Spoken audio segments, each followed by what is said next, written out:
I have a story for you about a princess with the best hair ever.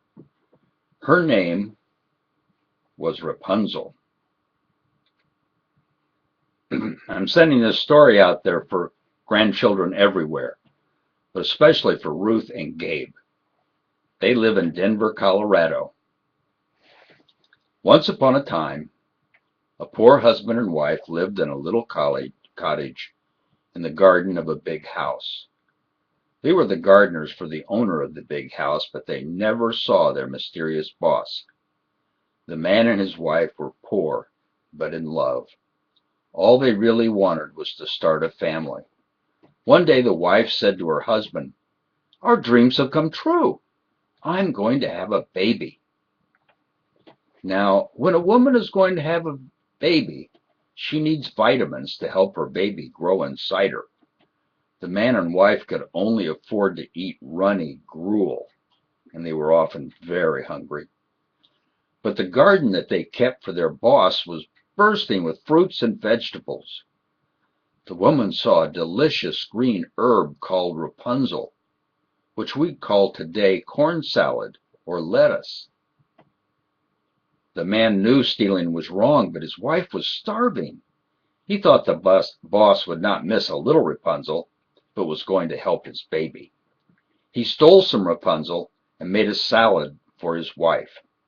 She felt wonderful. Her cheeks glowed with health, and her belly grew big. Every night, the man would sneak into the garden and steal some leaves of Rapunzel to make a salad for his wife. One night, he heard a rustle in the grass behind him. Suddenly, he felt a blast of icy cold wind on the back of his neck. It was his boss, and she was not human. The owner of the garden was a goblin witch. "You are a thief," she croaked at him, and his heart nearly stopped with fear. "You would take from me. I should kill you now." The man cried out for mercy. The witch smiled a wicked smile and grabbed his hand. "Here is another idea. I will let you live, but in return, one day I will take something from you." He jumped and ran all the way home. The husband did not want to frighten his wife when she was expecting a baby. He did not tell her he had seen the witch. He kept bringing home vegetables, but he went over the wall in the daytime. Months later, their baby was born. The baby was healthy, with rosy cheeks and a ginormous lock of bright blonde hair. "Our baby is so fresh and healthy, thanks to all the green salads I ate," the wife said. "I will name our baby girl Rapunzel." Suddenly the window blew open and a blast of icy cold wind shook the room. It was the witch. She climbed through the window and screeched, "Now I will take something from you." The goblin witch wrapped her bony claws around the sleeping baby. She pulled the baby from the wife's hands. The witch jumped back out the window, and the man and wife looked out the window and saw her in the witch's vegetable patch. There were tomato vines who formed a glowing door.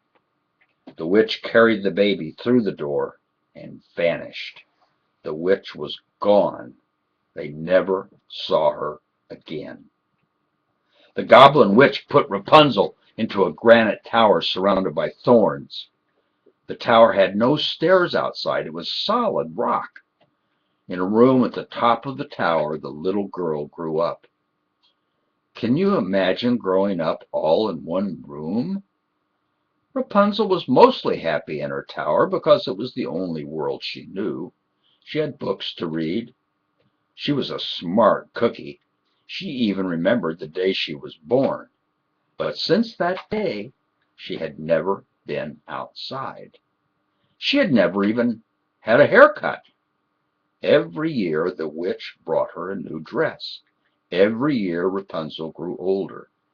Every year her bright yellow hair grew longer and longer. The witch's name was Hexenglass. She told Rapunzel a lie. The witch told Rapunzel that her parents were dead. But Rapunzel could remember the day she had been born. She remembered her parents' faces. She did not think the witch was telling the truth, but did not say anything, as she could not get out of her tower. The witch Hexenglass told Rapunzel that she would be her new mother. Hexenglass smiled at Rapunzel, a fishy smile with sharp little teeth, and said, "You may call me Mommy." Every week the lying witch visited Rapunzel to get up into the tower, and she would call, "Rapunzel, Rapunzel, please let down your hair so I can climb up the tower to see your face fair." Rapunzel took her long, bright yellow hair and twined it around the stone gargoyle on the window ledge, and then lowered it down. The witch climbed up her hair. Now this was not the first time that the witch had pulled this trick. Hexenglass collected children, and she enjoyed scaring parents into giving up their children. In the hidden valley, the witch had 3 towers: the tower of granite, a tower of marble, and a tower of sandstone. In the witch's sandstone tower lived another stolen girl whose name was Angiola. Angiola had been stolen when she was a baby because her parents could not pay their rent to the landowner. The landowner was the witch. In the marble tower lived another girl who was named Xantalusia. Xantalusia's parents owned a cheese shop. She had been stolen only a month ago because her parents accidentally shortchanged the witch on some good cheese. The witch had said, "You take from me, now I take from you." The new girl's Xantalusia cried and cried every night. She was lonely and scared. And one day she heard a voice say, "Why are you crying?" It was a little lizard on the wall, a little green lizard with sticky feet, called a gecko. The gecko said, "Tell me what's wrong." And she did. They became friends. Angiola was a bit older than Rapunzel and had lived many years alone in her tower. One day Angiola was lucky. A bird flew right into her open window. It was a robin that had not seen the tower. It flew across the room and crashed into the wall. Angiola picked it up and kissed it better and nursed its hurting wing. The robin said, "I will always be your friend, Angiola. I will come back to visit you and tell you about the world outside. Let us start with finding out where your so-called mother the witch goes the rest of the week." He winked, hopped to the window, and flew away. Rapunzel had no one to talk to, because the gargoyle was just made of stone. She sang made-up songs to herself, lovely songs about the sun and the sky and the rain, and every day she made up a new song and sang it. Every day her singing got a little bit better, and every day her hair grew a little longer, and once every week the witch would come and visit her. One day Prince Marcus was riding through the far reaches of his kingdom. The prince was searching for a knight and a poet who had been on their way to the palace and had vanished without a trace. Prince Marcus rode his horse over mountains, through deep caves, and into the hidden valley. In the valley he heard faint notes of a song carried on the wind. It was the most beautiful music he had ever heard. The music seemed to be coming from a tower. At the base of the tower he saw a figure, a goblin witch. He listened to the witch's rhyme, and he saw her climb up a rope of bright yellow hair. The prince kept through the woods to the tower. He called, "Rapunzel, Rapunzel, please let down your hair so I can climb up the tower and see your face fair." He climbed up the bright yellow hair, wondering who would be at the top of the tower. Rapunzel was more beautiful than he even imagined. It was love at first sight. Every day that week the prince came back. He picked flowers for her, he said the rhyme, and climbed up to talk with Rapunzel. They became best friends. On the seventh day, Rapunzel awoke not to the voice of the prince saying the rhyme, but to the voice of the witch. The witch climbed into the tower and sniffed the air. "Something stinks in here," the witch said. "It stinks worse than Xantalusia's cheese. Ugh! Flowers! How did flowers get up here? You're keeping a secret from me. Now I will take something from you." The witch raked her sharp claws against Rapunzel's hair. She slashed the yellow hair from Rapunzel's head, and then the witch tied up Rapunzel with a piece of her own hair.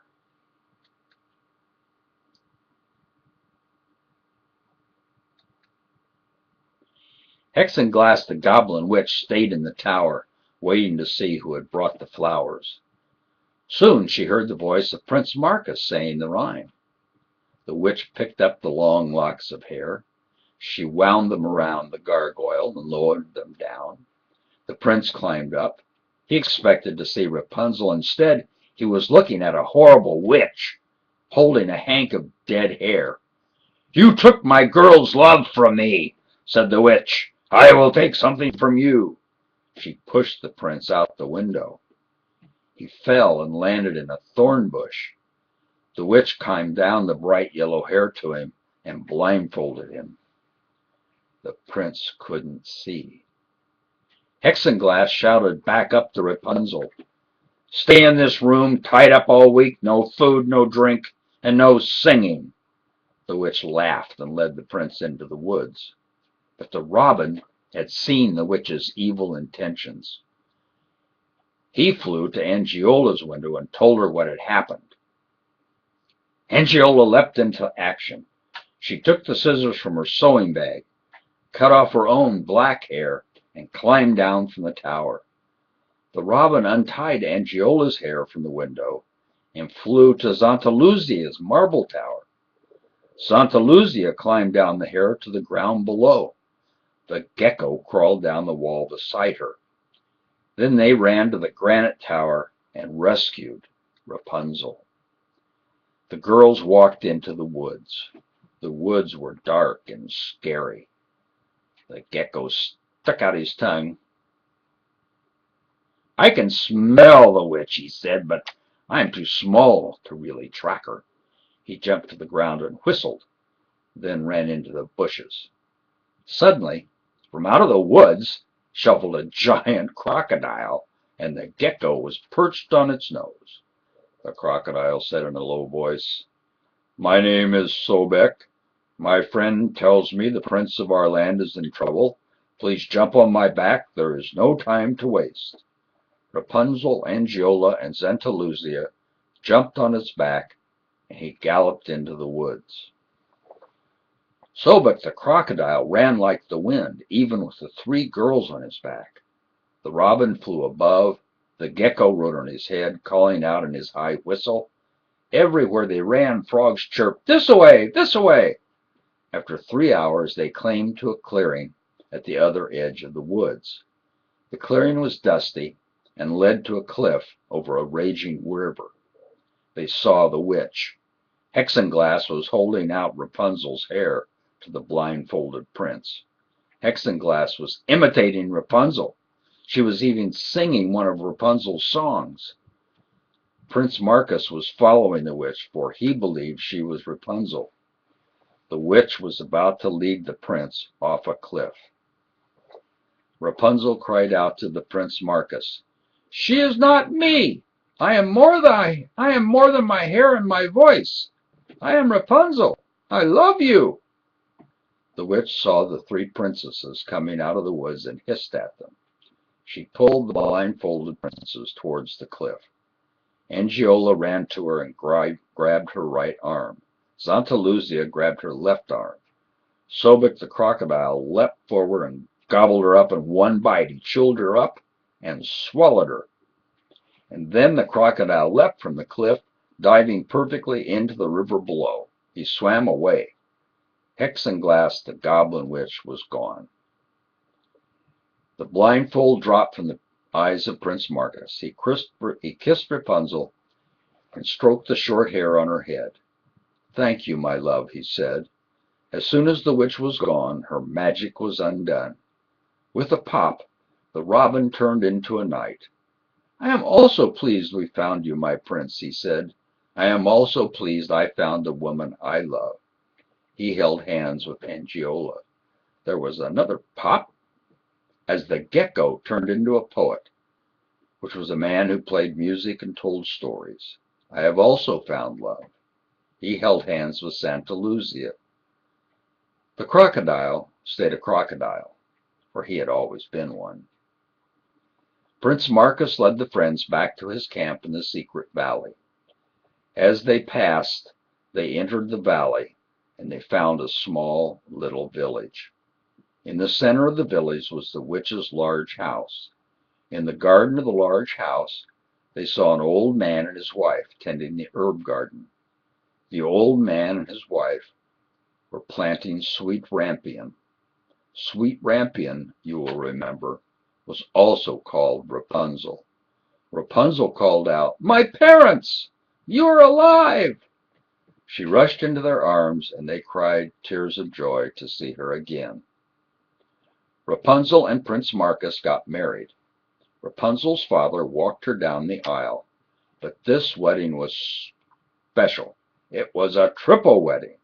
Angiola married the robin, who was really a knight, who was named Cavallo. Santa Lucia married the gecko, who was really a poet, who was named Apos. And all 6 friends lived in the witch's house. Rapunzel's parents lived in their little cottage in the herb garden. They visited their beautiful daughter, Princess Rapunzel, every day. Once a year, the crocodile would swim up the river and visit, and they all lived in the hidden valley happily ever after.